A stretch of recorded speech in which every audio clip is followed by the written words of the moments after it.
All right. Hello and welcome, everyone. My name is Robin Elander, Executive Director for Downtown Santa Barbara, an organization that supports and promotes over 1,300 businesses in our downtown district. This is a weekly show highlighting different businesses in that district. And so I'm so excited to be on here again with the arts editor, Charles Donelan from the Santa Barbara Independent. And we have two amazing guests that I'll let Charles introduce. So take it away. Thank you, Robin. Great to see everyone. Today's episode of Downtown Business Spotlight is featuring downtown art galleries. We have Thomas Reynolds and Nathan Vonk. And through the miracle of email, we have some responses as well from Jan Ziegler of 10 West Gallery. Great to see you both. I was in both of your galleries today, which was pretty cool. Galleries have been one of the things that have been able to stay open the most during the pandemic, which has been both a relief and I'm sure, as well. So I think what I'd like to do to get us started is just let each of you introduce yourself. Thomas Reynolds, your gallery is called Thomas Reynolds Gallery, I believe. Is that correct? Yes. Very clever, very creative, huh? Well, just to clarify, make sure everybody's on the right page. And Nathan Vonk, your gallery is called Sullivan, Goss, and American Gallery. Correct. Okay, and I'm going to let Thomas lead off and tell us a little bit about what's on the walls right now. You're in the gallery. I can see some of the paintings I saw earlier today. Maybe you could give us a sense of what your current exhibition is and what sort of work it is that you are particularly interested in showing. Sure, happy to do that. Let me tell you how I got here at the strangest time. After 25 years in San Francisco, I had a gallery and we moved down to Santa Barbara last summer, just as the pandemic was raging away. And of course, I had much better sense than to think of even opening a gallery here during that time.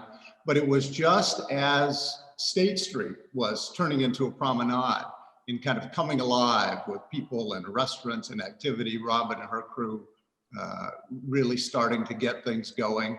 And the more I sat home talking to myself, the more I felt like I want to be a part of that. I've always liked that quote from the great civil rights activist John Lewis, who said, "When you pray, move your feet."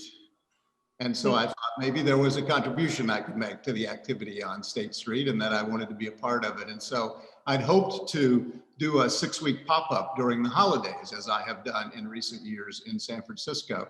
And let me tell you, it's, despite the number of empty storefronts on State Street, it's harder to rent one of them than you might think. So by the time I found this lovely space at 1331 State and got paintings hung and was ready to open, that was 3 days before the shutdown came again in December. And so it was quite a start, quite a lonely start, I might say.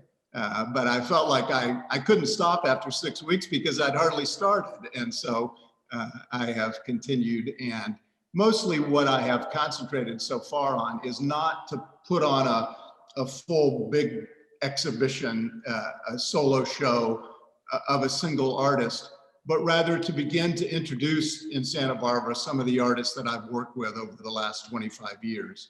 So I have small groupings of about half a dozen different artists. As I say, almost all artists that I have worked with for several years. And that's my plan at this point, to continue to perhaps bring in an additional component to the gallery space. You see behind me now, this is Francis Livingston's work, a very fine painter who now lives in Sun Valley, Idaho. I claim to show California realism, meaning real but not too real. So this California artist now lives in Sun Valley, Idaho, but his work is certainly informed by his time in California, by the Bay Area Figurative Group. A lot of the work I show is sort of work that walks the line between realism and abstraction. You know what you're looking at, but there's a lot of space still for the viewer's eyes to connect the dots. And that's my plan, to sort of see how it goes as State Street continues to come back alive, ideally to bring in a few additional artists that I already show online. Mostly I have an online business now with the occasional pop-up. How long I'll stay here, how it's going to work out. I mean, who knows anything these days, including the answer to all those questions. I'm going to stay with you a little bit longer, Thomas, because we have a small group today, and I think we're going to have plenty of time for everybody to get into what they're up to. And what I'd like to ask you a little bit more about and sort of talk myself to our viewers about is what a wonderful block that 1300 block is of State Street. Really and is. what location you're in. I really think that as we see this promenade concept evolve, and especially when the Arlington comes back, because you're on the block with the Arlington, correct? That's right. Yeah, just a couple doors down. And now if we were able to do the film festival, actually that would probably be driving you, because you'd have huge lines of people outside, and you're not necessarily there in the evening, but in the evening they would be screaming movie stars' names. And well, we were actually here last year for the film festival. Oh, okay. So you experienced that. I remember so clearly being right out in front of, Robin has heard me tell this story before, being right out in front of this space, waiting in line to see Brad Pitt at the Arlington Theater. Right. My wife that night said, "Hey, we got to move down here. This is a great place." And a month later, homestay. Right. But yeah, that must have been fun. I can imagine. I think I went by there and heard the voices all saying, "Brad, I'm over here." Yeah, this is an interesting time. And Nathan, I want to hear about your current actions, but also you've been involved in the Santa Barbara art scene for a couple decades now. You were a really important person in terms of the development of the funk zone. I think, and now you become the owner and proprietor of a very venerable space within the traditional downtown arts district. What's your feeling about the promenade and how the whole situation is progressing? I think pretty clearly the best thing to happen to downtown since I've lived here, which is, you said, about almost 20 years, is the closing of State Street. It's too bad it took the pandemic for us to sort of take that risk, but clearly that is one of the benefits of that period of time. And just the sort of energy and the excitement that space has brought is very palpable here. And just walking downtown, it gets more exciting for me to walk down around the gallery just because of the energy that promenade brings. So I just think it's absolutely fabulous. I love it. I think that once we really start opening up, it's really hard to envision exactly what it'll look like. But my hopes have always been that as we sort of envision what we do with the downtown area and State Street specifically, that we always focus on the people who live here. Because for me anyway, and for Thomas too, it's going to be the people that live here that are going to buy things from our shops. But also because if you do those things and get people that live here excited about being there, the tourists will still come. But if you do it the other way around, if you just focus on the tourists, then the locals won't necessarily come down. And I think that the closing of State Street has clearly been something that's brought people that live here to State Street to eat in the restaurants. Those spaces, the one right outside Thomas's place from Opal, like they built a second restaurant basically out there. I want to be in that space. It's really exciting. So I think that's absolutely fabulous. I'm super excited to see it as it progresses and as we reopen up. And I want to say for our viewers that Jan Ziegler, who could not be with us today, but who operates 10 West Gallery, is also within a 1-block radius of both of your galleries. So we're talking about a really kind of close proximity destination for people who are interested in contemporary fine art. As I walked around today, a couple of things that I thought about. One is that, wow, this is really different even from the last time I was on State Street, which was probably only a week ago. It seems like there's constantly kind of construction in relation to elaborating this promenade. But the other thing I really tried to do, and it was kind of a fun exercise, and I'll see if you can all follow with me on this. I tried to picture, okay, what's the next, like, what's the future customer slash art collector?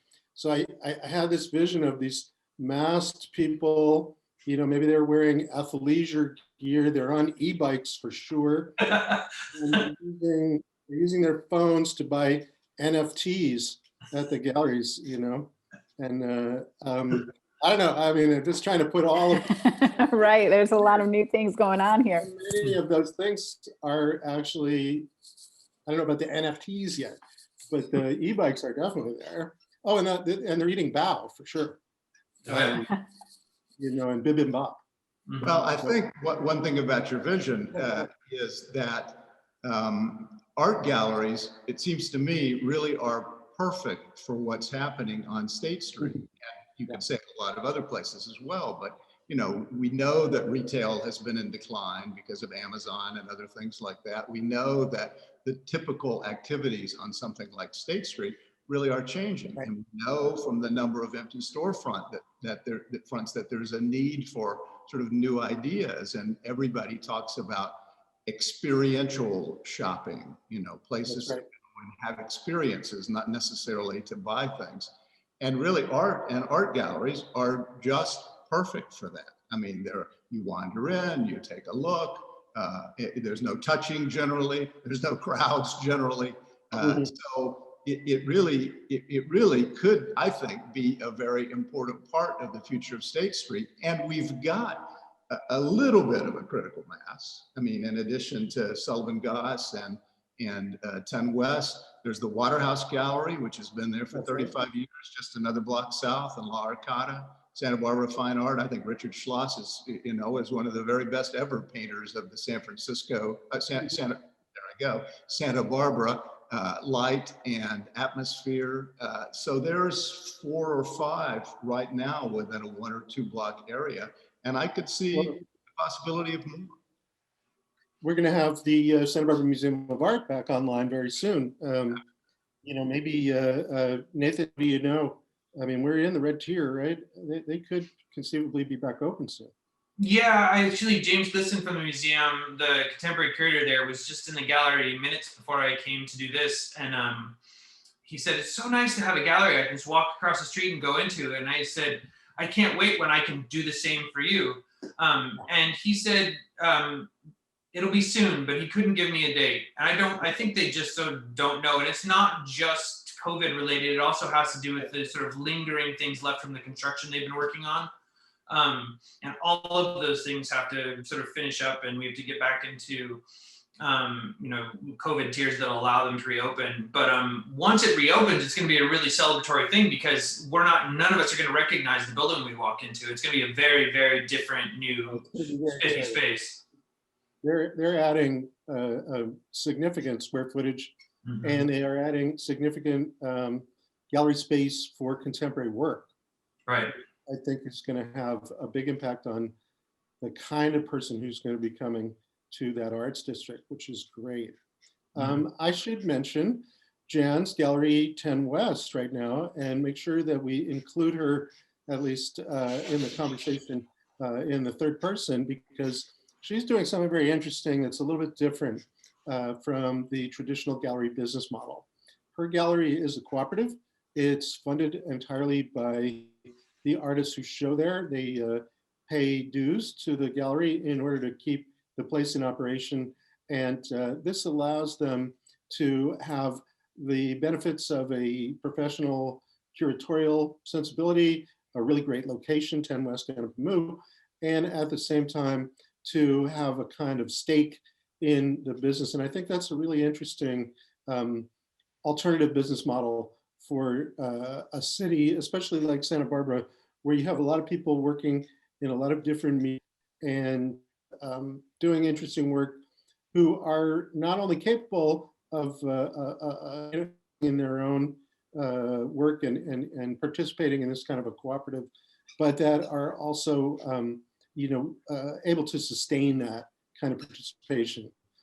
So there's a lot of really excellent work in that gallery. And I think, what she wrote is that she has moved during the pandemic to a couple of models that are relatively new for her. She was putting only some of the work that she shows online before the pandemic. Now every item that goes up in that gallery also goes online.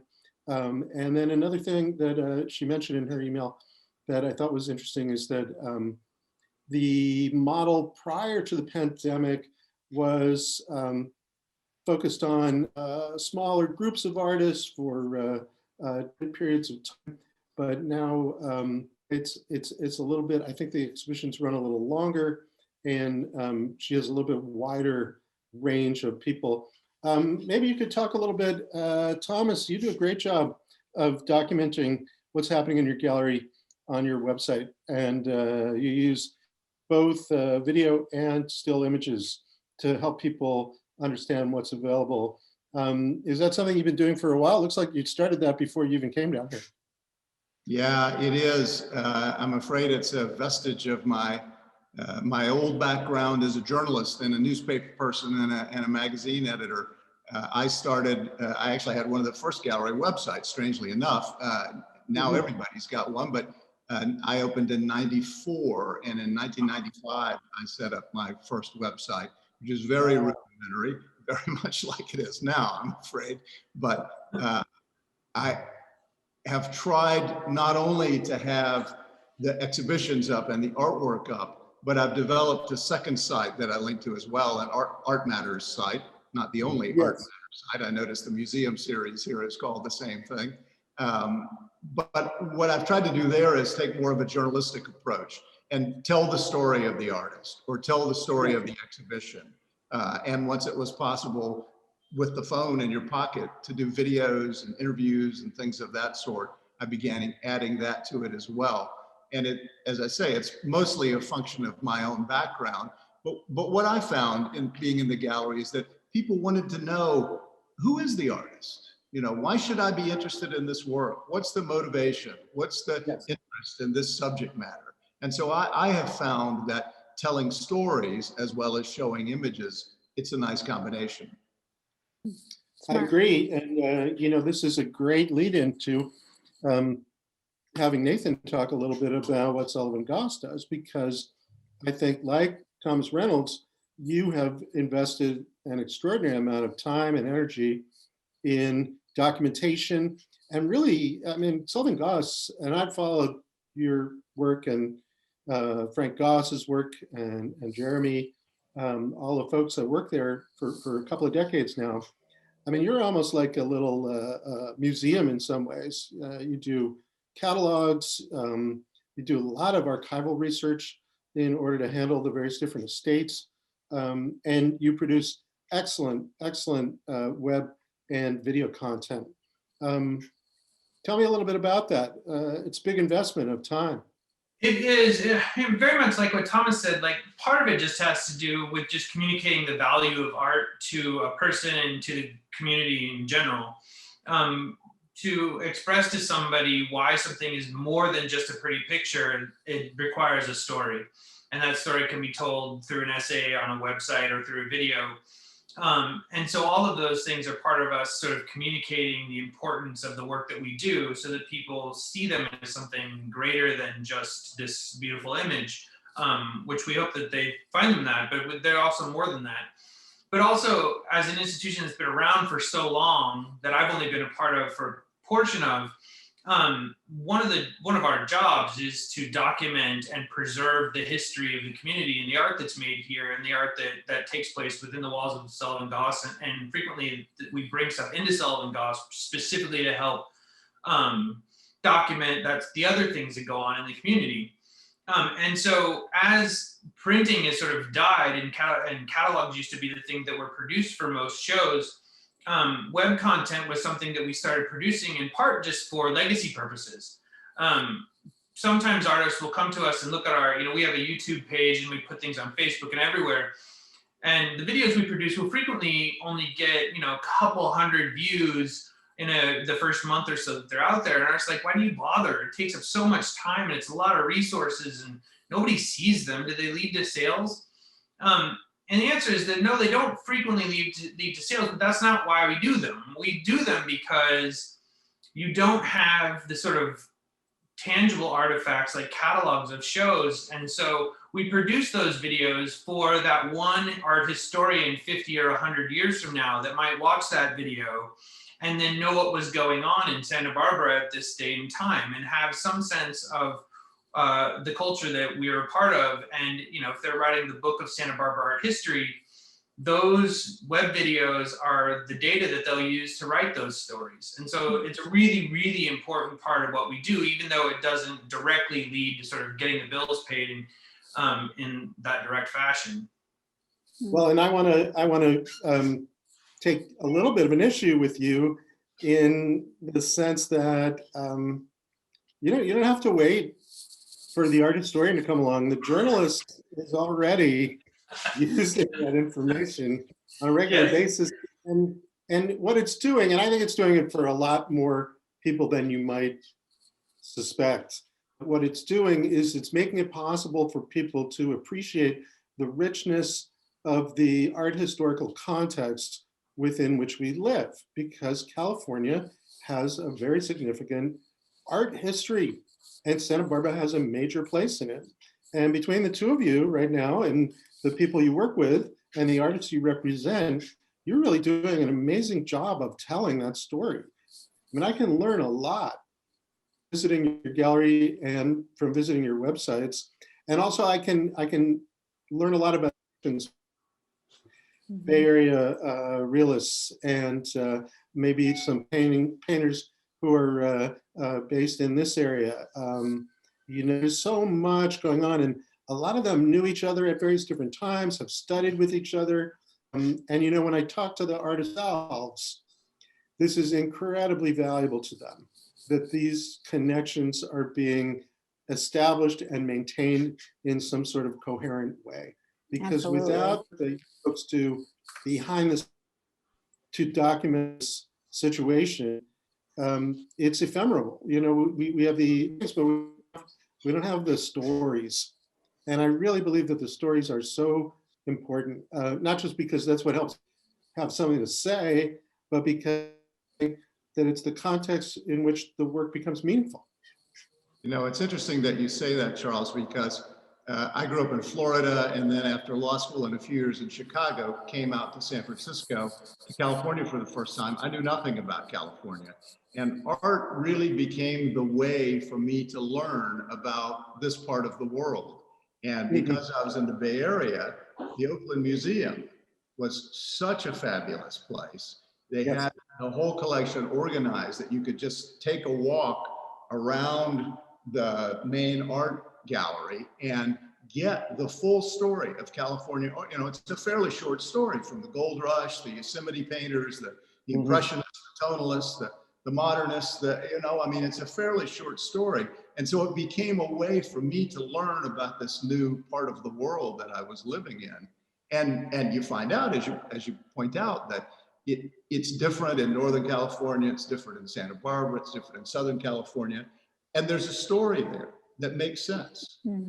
You're also supporting the growth and the career of those individual artists and the connectivity to other things and people and organizations and the longevity of their career and their options, and as well as kind of what comes from all of those connectivities. So it's really significant to have that documentation.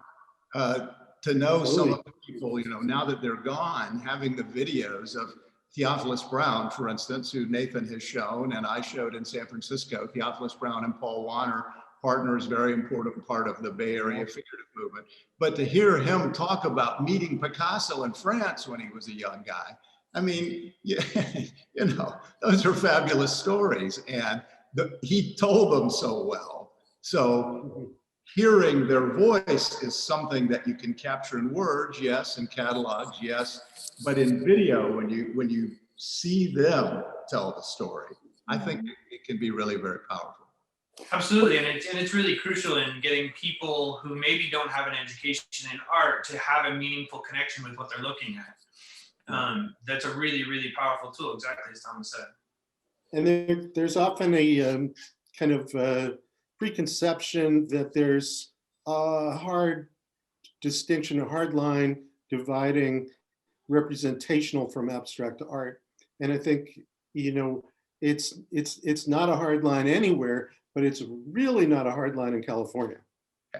Because the relationship between the response that painters and all artists have had to the environment in California, whether they represent that environment in recognizable ways or whether they respond to it by using a palette, using a sense of composition that reflects their personal physical experience, they're arriving at similar places. Maybe Thomas, you could talk a little bit about some of the wonderful sort of borderline abstractions that you're showing right now. Yeah, well, a great example of what you're saying, Charles. Somebody came into my gallery in San Francisco one time and was talking about the abstract expressionists in New York and these sort of angry red and black slashes, gashes of paint on it. And then they come to the West Coast and they turn into Dievenkorn, and it's a blue sky and a green field. I mean, you can't help but respond to this place, I think, if you're aesthetically inclined, because it is so aesthetically beautiful. So that doesn't mean that it's any more descriptive necessarily, any more detailed, any more realistic about a painting of the coastline. But it inevitably you respond to that. And I think that's what interests me about work that sort of rides the line between realism and abstraction. Right. You can take a picture and see what you see, but an artist can show you more than that. We do have a question from our audience. Is this a good time to ask? Sure. Yep. Great. So the audience member asks, with people spending so much time at home staring at their walls, I'm hearing that art collecting has been going very strong. So they're asking you to, Thomas and Nathan, have you found that to be true? Have you, either with your own business or across the board? Can you speak to that a little bit? It's certainly true here. We were closed for 6 or 7 weeks last year, but even so, we had more sales last year than we had either the previous 2 years. And I would relate it to exactly the reason that was mentioned. People were stuck at home. They couldn't go on vacation. They couldn't go out to eat very easily. And so they were stuck at home, and they would spend a little money to spruce up their isolation chambers, just to make themselves a little happier in their spaces. Because one thing art is really, really good at is just generally making you happy. You put something new on the wall, and it's very seldom going to do anything except make you happier to be in that space. So it's certainly true for us.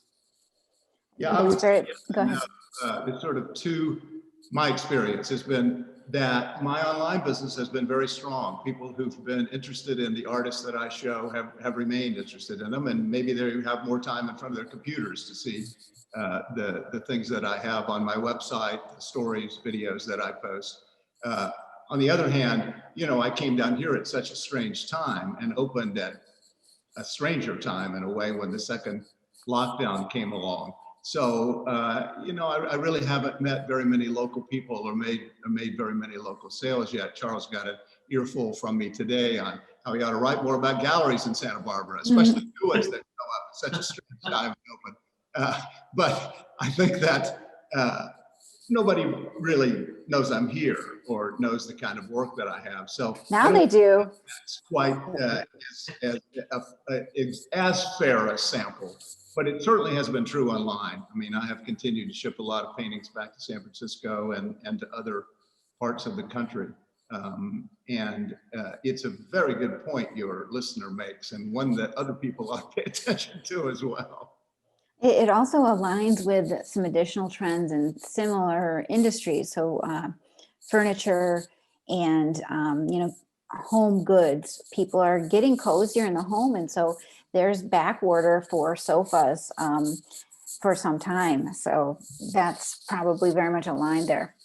Yes, and it seems like lots of people have bought new houses in Santa Barbara, and especially in Montecito during the last year. From all we hear, the land rush is on, home sales are booming, and all those empty walls.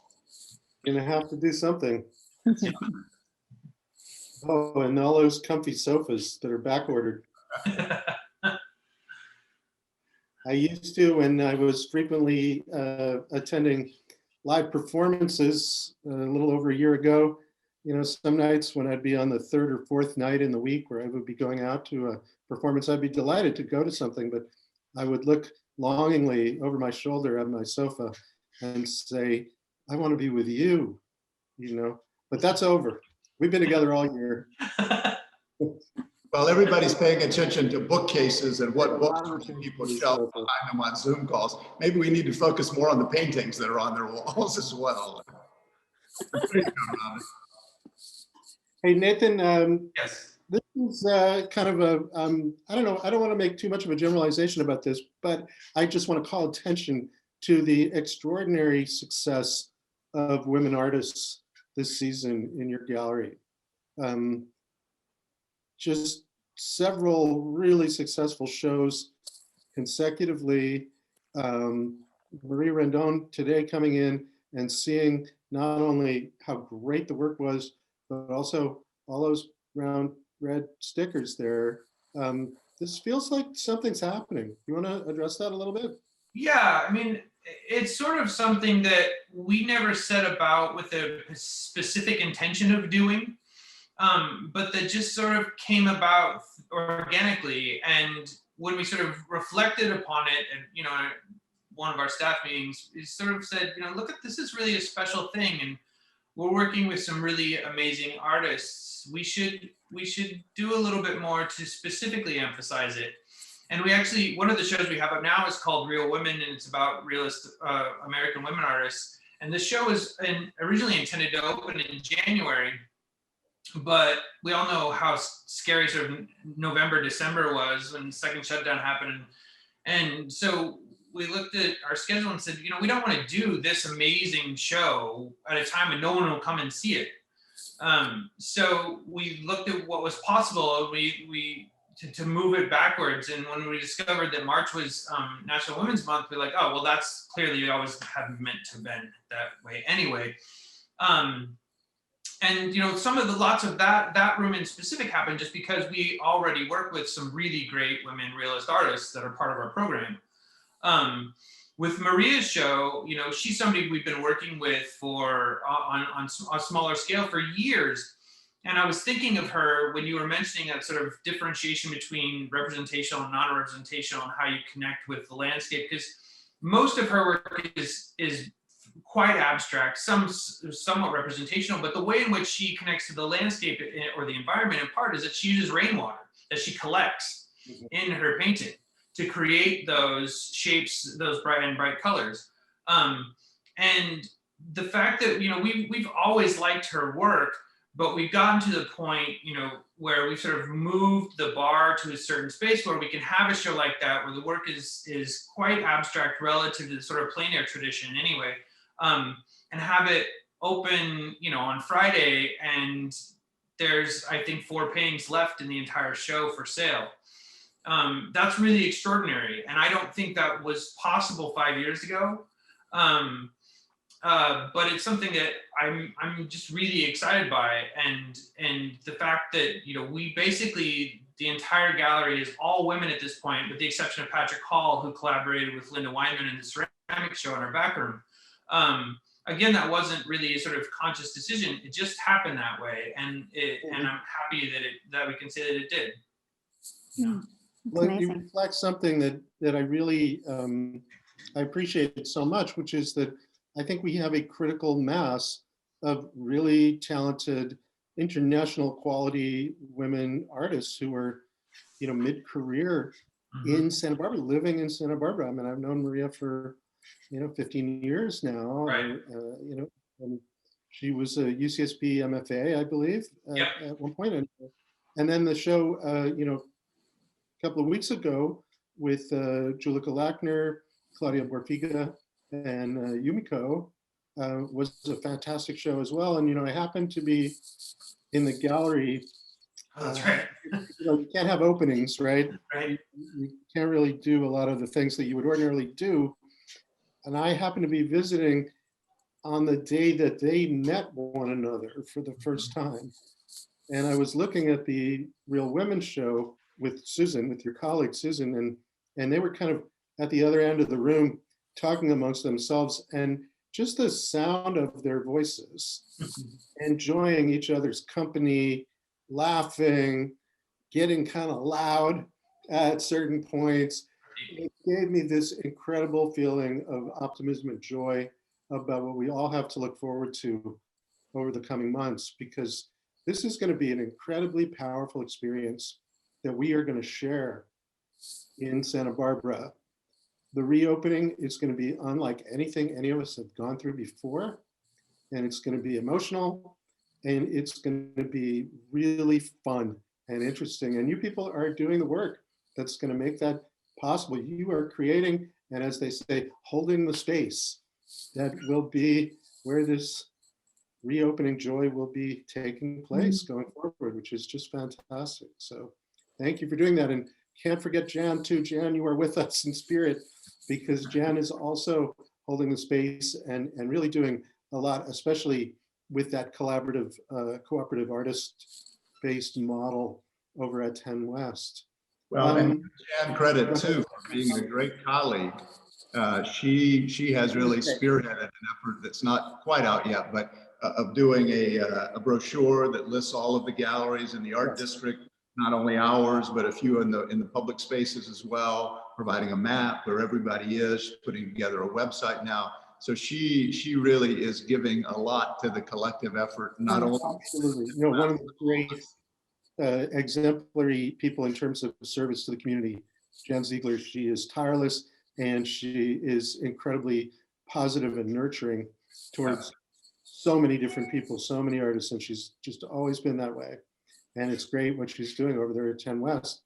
And I can't wait for, is it possible that we're going to have First Thursdays again? Is that going to happen? I know, that's the big question. I'm so excited for that opportunity to get back after that. And it's interesting you bring that up, because that literally, for me, that was the last event that I feel like was like, before I even had this role, I was putting on an exhibit at Secret Bow, actually, that we're going to be speaking at next time. It was Cafe Anna as part of First Thursday.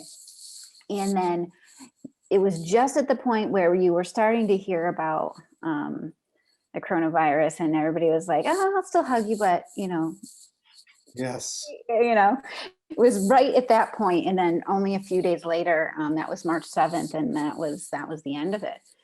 But yes, we are excited about getting back to First Thursday, and I can't really say exactly when that will be, but that is certainly something that our organization is. When the time is right, absolutely. Yeah. Mm-hmm. When we have will be the second shot First Thursday. Yeah. Yeah. Once you got your vaccine, come on out. Yep. Oh, it's fantastic. I remember that last weekend. That was an extremely historic time, a little over a year ago, because on March 6th, I believe, of 2020, the Los Angeles Philharmonic came to the Granada to play for the 100th anniversary of their first concert in Santa Barbara. And it was a black tie affair. They played 2 Charles Ives symphonies. And then we all went next door, and Kama threw a big party in the art museum for the whole orchestra and all the people who'd been at the concert. And 2 days later, everything was shut down. Wow. But we will be back in all these wonderful spaces. I parked in the Granada garage today. It is ideally situated for visiting Thomas Reynolds at his gallery, and Jan Ziegler at 10 West, and Nathan Vonk and his pals at Sullivan Goss. And the beautiful renovations they are exploring as well. So there's going to be so much more beauty to behold all in that neighborhood. Oh, it's going to be amazing. It's going to be amazing. And we're closer than we've ever been. There's no question. It's a different kind of expectation right now than it was even a couple of weeks ago. Because I think, as you said, the vaccine is here. More people are getting that second shot, and we're going to be able to do things Can't wait. on our e-bikes. Right. I don't know why I find that so funny, but there's a lot of e-bikes. I'm noticing more and more. I'm a member. I ride them. Same here. I have a membership as well. Oh, to the new. The city. D-cycle. Yeah, Yeah. recycle. And are those electric too as well? Mhm. They are. Wow, cool. I gotta They're try great. it. Yeah, I'm so pleased lots. I'm lucky enough to live downtown, so I can walk from home to the Very nice. places. So far, We'll try not to run into you. yeah. Thank you. Anything else, Charles, you want to ask of our amazing guests, or should I move to talk about next week's show? Let me just check and make sure that I haven't overlooked anything. Oh yeah, let's just hear very quickly if people want to plug something that's coming up. That would be a great thing to do right now. You don't have to have anything other than wonderful art on the walls, but if there is something like maybe, for example, Nathan, that we talked about Maria's show, but the ceramic show you have is amazing and actually is an indicator of another non-downtown, but still really important development in the Santa Barbara art scene. Could you give us a quick description of what's going on with Patrick and Linda's show?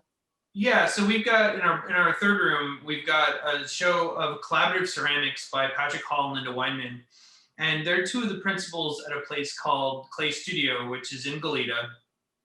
And what's interesting about the work itself is that it's Patrick is a very traditional ceramicist who turns these incredibly sophisticated bowls and shapes, and Linda is pioneering 3D printing in ceramics. And so these works are combinations of those two things in a very interesting and groundbreaking way. And part of our desire to do that show was not just how much I am excited by the work, but also to help emphasize Clay Studio, which is brand new, sort of would be going gangbusters if not for Corona. So open shortly before that all happened. But it's a 30,000 square foot ceramics facility in Goleta. And once it's really going at full tilt, it's going to change the estimation of Santa Barbara as an art destination and the history of art in Santa Barbara forever. It's just a massive thing. So proceeds from the sales of those pieces go to Clay Studio, and I'm just happy to sort of be part of getting the word out about what they're doing, because it's really, really extraordinary, and it's only going to get more extraordinary as time progresses.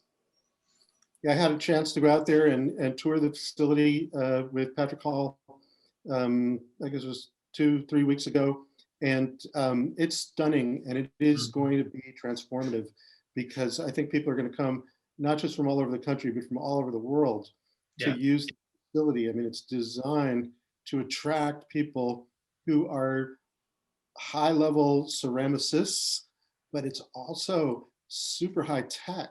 And what Linda is interested in, these 3D sculpting programs and ceramic robots that she's got going there are extraordinary. And this place is, it's geared up to be an amazing facility. And it's got parking for God knows how many cars, which is a huge issue anywhere. But it reminds me in a way, it's the kind of thing that, you know, you might see in a place like Santa Fe. You know, it's that kind of international attraction for people who are at a very high level on in a craft like ceramics, that you're going to see like the top practitioners in the world are going to want to just come to this place in order to see each other's work, to use the facility, and to be in a place that feels right for what they're doing. And we could talk about this, and I could go deep on how important ceramics have been to contemporary art in California. This is another thread in that incredible tapestry of the history of California. I always remember, it was about 7 or 8 years ago, I took a trip back to New York where I used to live, and I went to the museums because that's what you do. And I thought, this is interesting, because I went to the Guggenheim and it was the James Turrell show, and it was magnificent. And then I shot across the street to the Metropolitan, and there was this incredible show of Ken Price ceramics. And then I went downtown to the new museum, and it was Ed Keenholz, and I forget. But anyway, all the artists were from California. Every major show in New York that summer was a California artist for whatever reason. And I thought, all right, fine, I get it. I'm going back to Santa Barbara. I'm going to make that work. You know, that's where it's happening. So thank you both for being with us today and for doing this amazing work that you're doing and giving everyone in this town an opportunity to experience great contemporary art. Well, Thank you eager to both. meet the neighbors, eager to have people come by. Whether I always tell people, whether you buy a painting is irrelevant if I enjoy the conversation. So I'm really and looking forward to meeting artists here. And you mentioned James Turrell. That's something that I'm especially interested in, is light art. Not something I've ever done, but I've met a couple of young light artists in Santa Barbara, and hoping that might be. Oh, great. Yeah. Well, and I can imagine that working in that space. Yeah. I do think there's a lot of art, and there's a lot of energy around art and the creative process right now. There's even 2 new businesses that are opening up downtown nearby. That one is Board and Brush, so you can, there's a creative studio where people can come in and make things, kind of a maker space. And then another one not that far away in La Arcata is set to open Memorial Day weekend, called the Crafters Library. And so everybody is, you know, they've been getting a lot of really great support as they're exploring openings. So lots of opportunities, not only for artists, but to kind of explore the creative process within all of us. So very exciting. That's great news. I'm happy to have these neighbors. That's really exciting. Absolutely. So thank you all, gentlemen. This has been a really exciting conversation. I want to transition us to think about what we're going to be speaking of next week. So next week, we completely pivot to a different type of conversation. We're going to be reading with the owners of 3 Asian restaurants, Empty Bowl, SB Ramen, and Secret Bow, which is just down the street from Nathan's Gallery.